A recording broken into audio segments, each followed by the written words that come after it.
Oi, turma, tudo bem com vocês? Agora vocês farão Filosofia, Seres Vivos, página 13. Então, ali diz assim: os elementos naturais que você identificou nas atividades anteriores podem ser classificados em dois grupos. Então, na aula passada, vocês realizaram algumas atividades e agora nós vamos dar continuidade falando um pouquinho sobre seres vivos e elementos não vivos e também sobre biodiversidade.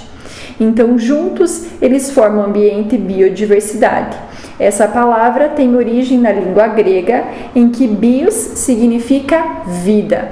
Biodiversidade é a grande variedade de elementos naturais e seres, elementos vivos. Então, ali diz assim: biodiversidade é o conjunto dos seres vivos diversificados que influenciam o ambiente e são influenciados por ele.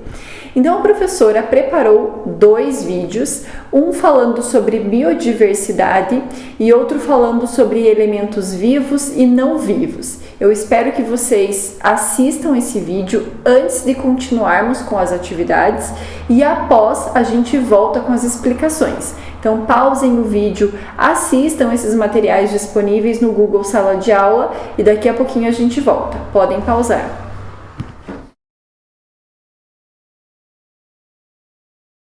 Agora que vocês assistiram os dois vídeos e entenderam um pouco melhor sobre biodiversidade, seres vivos e não vivos, nós faremos a leitura da página 14, onde diz: a biodiversidade é formada por inúmeras espécies de seres vivos que diferem entre si na aparência, em capacidades, hábitos, necessidades, tempo de vida e outras características.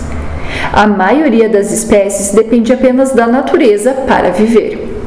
Contudo, em relação aos seres humanos, isso é um pouco diferente. Afinal, ainda que a espécie humana faça parte da natureza e dependa dela, seus membros são capazes de fazer grandes modificações no ambiente para criar diversos elementos e modo de viver.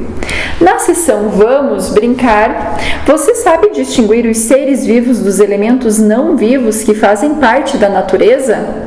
Siga esses passos e teste seu conhecimento. Primeiro passo: destaque as cartas da página 1 do material de apoio e separe-as em dois grupos, os dos seres vivos e dos elementos não vivos. Então, tem várias pecinhas e você vai observar essas peças e tentar separar em dois grupos, o grupo dos seres vivos e o grupo dos elementos não vivos. A segunda parte diz assim: de acordo com os grupos que você formou, escreva nas linhas a seguir o nome dos seres ou dos elementos indicados nas cartas. Então, ali tem os seres vivos, você vai observar essas pecinhas e colocar ali o nome dos seres que são considerados vivos, e os elementos não vivos também vai colocar o nome das pecinhas que aparece aí. Depois diz assim: siga as orientações do seu professor e utilize as cartas e suas anotações para jogar com os colegas. Vence quem primeiro conquistar 7 cartas representando os seres vivos. Nessa parte, vocês ainda continuarão usando as peças, separando-os em dois grupos, seres vivos e elementos não vivos. Vão pegar o caderno de filosofia, vão escrever lá seres vivos e colar as pecinhas dos seres vivos. E depois, numa outra página, vão colocar o título Elementos Não Vivos e vão colar as pecinhas desse grupo dos elementos não vivos, certo?